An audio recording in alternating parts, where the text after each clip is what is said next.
എറണാകുളം കോതമംഗലത്ത് സിനിമാ ചിത്രീകരണത്തിനിടെ കാടുകയറിയ നാട്ടാനയെ പുറത്തെത്തിച്ചു. വനംവകുപ്പും RRTയും നടത്തിയ തെരച്ചിലാണ് ആനയെ കണ്ടെത്തിയത്. വിവരങ്ങളുമായി എബി ജോൺ തോമസ് ചേരുന്നു. എബി, നാട്ടാന കാട് കയറുകയായിരുന്നു, എങ്ങനെ പുറത്തെത്തിക്കാൻ കഴിഞ്ഞു? എന്തായാലും ഫിജി, ഈ ഒരു സംഭവവുമായി ബന്ധപ്പെട്ട ഒരു ശുഭം ആയിട്ടുള്ള ഒരു ക്ലൈമാക്സ് വന്നിരിക്കുന്നു എന്ന് തന്നെ നമുക്ക് ഈ ഘട്ടത്തിൽ പറയാം. വളരെ മണിക്കൂറുകൾ നീണ്ട ആ ഒരു ഉദ്യോഗജനകമായിട്ടുള്ള ആ ഒരു സമയത്തിന് എന്തായാലും ഒരു സമാപ്തി വന്നിരിക്കുന്നു. ഇപ്പോൾ ആനയെ കാടിന് പുറത്തേക്ക് എത്തിച്ചിരിക്കുകയാണ്. ലോറിയിൽ കയറ്റി ആനയെ കൊണ്ടുപോവുകയും ചെയ്തിട്ടുണ്ട്. എന്തായാലും ഇത് ഇന്ന് രാവിലെ 6:30 മണിക്ക് ആണ് തെരച്ചിൽ ആരംഭിച്ചത്. ഇന്നലെ വൈകിട്ട് 10 മണി വരെ തെരച്ചിൽ നടത്തി, അതിനുശേഷം അത് നിർത്തിവെക്കുകയായിരുന്നു. തുടർന്ന് ഇന്ന് രാവിലെ 6:30 ആണ് 50 അംഗ സംഘം, RRT വിഭാഗം ഉൾപ്പെടെയുള്ള 50 അംഗ സംഘം ഈ ആനയെ തെരഞ്ഞ് കാടിനുള്ളിലേക്ക് കയറിയത്. ഭൂതത്താൻകെട്ട് പഴയ ഫോറസ്റ്റ് ഓഫീസിന് അടുത്തായിട്ടാണ് ഈ ആന ഉണ്ടായിരുന്നത്. അവിടെ നിലയുറപ്പിച്ചിരിക്കുന്ന നിലയിലായിരുന്നു. അവിടെ നിന്ന് പിന്നെ ഭക്ഷണവും വെള്ളവും ഒക്കെ തന്നെ കൊടുത്ത് ആനയെ ആ നിലയിൽ ഒരു വിധത്തിൽ മയപ്പെടുത്തി കൊണ്ടുവരുന്ന ഒരു നില തന്നെയായിരുന്നു. എന്തായാലും ഒരുപാട് ആളുകളൊക്കെ തന്നെ കൂടി വളരെ ആഘോഷകരമായിട്ട് തന്നെയാണ് പുതുപ്പള്ളി സാധുവിനെ നാട്ടിലേക്ക് തിരിച്ചു കൊണ്ടുവന്നിരിക്കുന്നത് എന്നുള്ളതാണ്.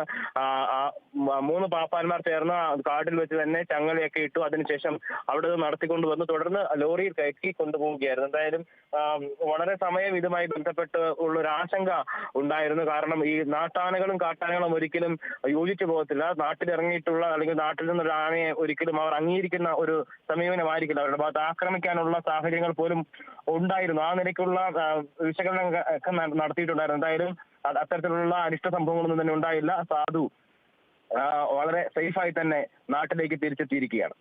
എന്തായാലും എബി, വലിയ ശ്രമകരമായ ദൗത്യമൊന്നും ആവശ്യമായി വന്നില്ല എന്ന് കാണാം. ഈ സാധു വെറുമൊരു സാധുവാണെന്ന് വീണ്ടും തെളിയിച്ചു അല്ലേ? തീർച്ചയായിട്ടും ഈ പഴങ്ങളോടൊക്കെ ഭയങ്കരമായിട്ടുള്ള താല്പര്യമുള്ള ഒരു ആനയാണ്. അപ്പൊ പഴവും വെള്ളവും ഒക്കെ കൊടുത്താണ് ആന നയിപ്പിച്ച് ഇപ്പോൾ പുറത്തേക്ക് കൊണ്ടുവന്നിരിക്കുന്നത് എന്നുള്ളതാണ്. 3 പാപ്പാന്മാര് ആണ് ഈ കൂടെ ഉണ്ടായിരുന്നു. അപ്പോൾ അവരും അവരുടെ ഇടപെടലും ഒക്കെ ഇതിനകത്ത് വളരെ നിർണായകമായിട്ടുണ്ട് എന്നുള്ളതാണ്.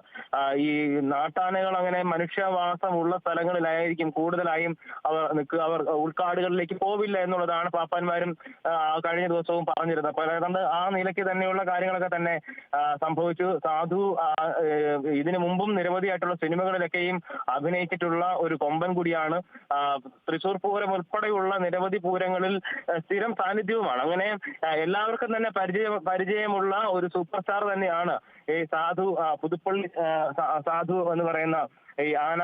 അതുകൊണ്ട് തന്നെ എല്ലാവർക്കും ഇതൊരു വലിയൊരു വളരെ പ്രതീക്ഷയോടുകൂടി തന്നെ, വളരെ ആകാംക്ഷയോടുകൂടി തന്നെയാണ് ഈ വാർത്തകൾ, ഇതുമായി ബന്ധപ്പെട്ട വാർത്തകൾ ആളുകൾ കേട്ടതും.